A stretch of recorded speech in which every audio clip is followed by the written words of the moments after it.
I got into sport in the flat bottom classes. Started in K-boats, which is blown alcohol circle boats. And we did that for about 9 years and decided that maybe hydroplane racing would be the next step, so we went into unlimited lights. Had Ron Jones Sr. build a brand new boat and went out with that for a couple of years and enjoyed it and went with this circuit.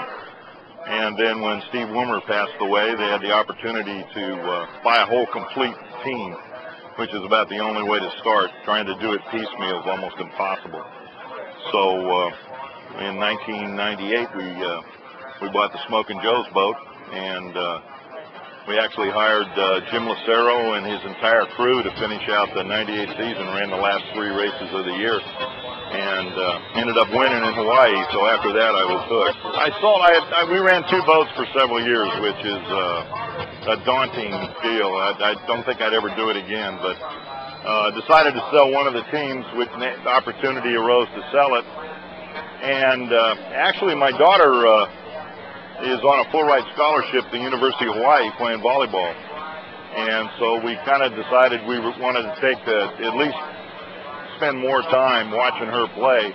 So we took a year off to see what happened. And as it turned out, my boat ended up winning the Gold Cup. And I was on vacation down in Laguna Beach, California, and made the decision to come back. The other thing was that the Budweiser boats became available, and that's really what brought me back. That opportunity to run their equipment was something I just couldn't pass up.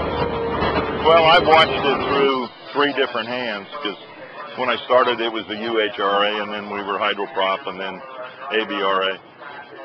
ABRA helped heal up some of the issues that popped up during the Hydroprop era, which is good. We're still struggling with new race sites, and we need to grow the sport. They're doing the best they can to get the word out. I think it's a good thing. And of course, the boat count has come up.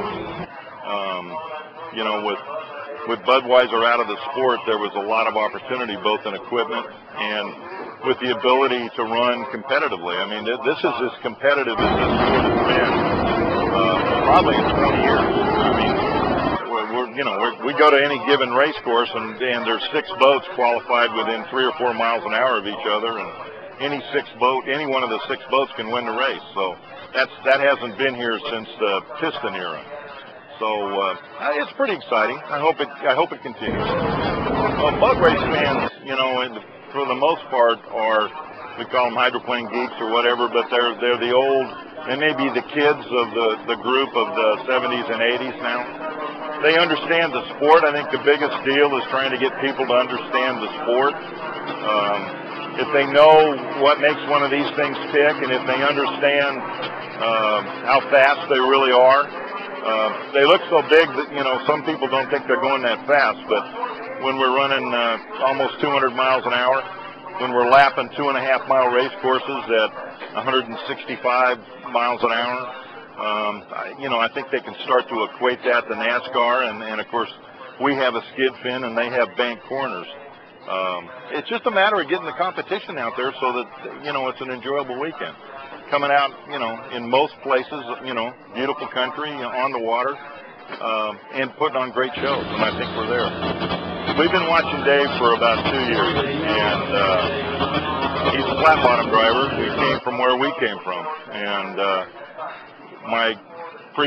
one of my previous drivers, George Stratton, was the same thing. George drove all my K-boats, and he's the closest thing I've seen to George Stratton, and that's kind of what we wanted. He's doing a great job. I mean, Evansville was his first time driving a hydroplane, not a boat. I mean, he's already run 50 heats this year in super stock and K-boats and pro stock flat bottom. He's got plenty of racing experience.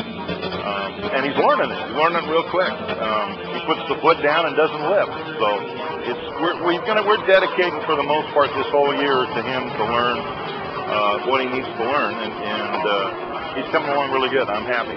Well, today unlimited racing it's a 2-foot sport. Your right foot holds the throttle down, and your left foot controls the canard wing. And a flat bottom driver drives a boat with a down pedal on his left foot. They basically do the same thing, different principles, but they keep the boat on the water. So it's a natural for a K-boat or a flat bottom driver to know what to do with his left foot. In the old days, before canard wings, there were flaps, and before that there was nothing. All you did was lift your foot in the corner, you know, the old Blue Blaster days and things like that.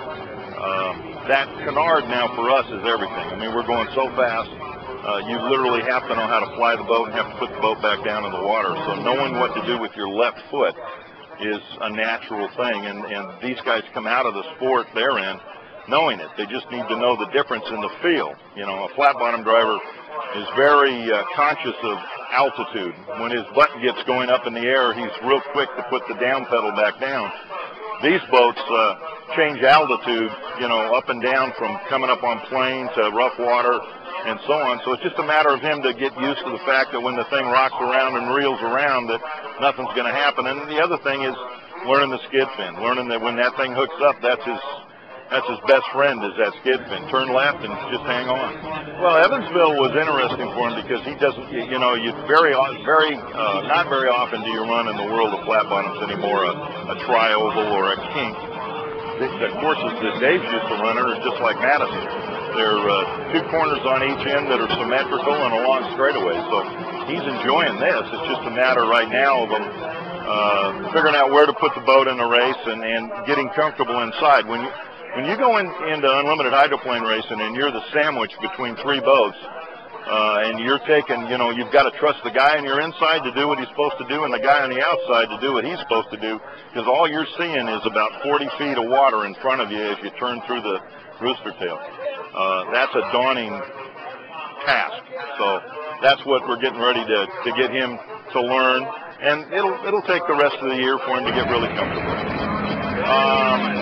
They're kind of co-crew chiefs, but if it wasn't for Matthew this year, this boat wouldn't be here.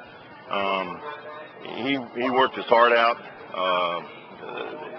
As always, I don't have any full-time employees anymore. The first 5 years I had 3 full-time employees on the boat. So we let it sit a little bit at the end of the year, and then you go into the thrash mode. Fortunately, we had nothing to do to the boat except paint it this year. So, but Matt's responsible for that, and then getting all the equipment. The year that we took off was difficult. Taking a year off and then thinking you can just pick it back up was a big mistake in a lot of ways. So we concentrated, all our motors went back up to Hydroplanes Inc., and we're all put back in good shape and run on the dyno, so we knew we could count on them. So, and the boat was in pristine shape when we got it. And it was just a matter of doing the normal maintenance and being here. But it's still 10 to 15 weeks of on weekends especially, of Friday night, Saturday night, Sunday night till midnight type of thing. And then the last 4 weeks, it's around the clock for all week long for 4 or 5 guys to get it ready. So, but Matt and Adam did a great job of putting everything. They grew up in the sport, brought them racing the first time when they were, I think, 8 and 10 or 11 years old, and so they've seen everything, I think. And that's Matthew's idea. He said, "Dad, trust me," so I wasn't allowed in the boat shop, and then they had it painted, and they started faxing me pictures and stuff on my cell phone. So he did a great job, and we really wanted to get the boat a different look. We didn't want to come back looking like the same thing as we were, you know, USA Racing Partners. The boat was always the same. So we kept the colors the same, but I gave him a free hand with what he came up with, and I think it turned out pretty neat.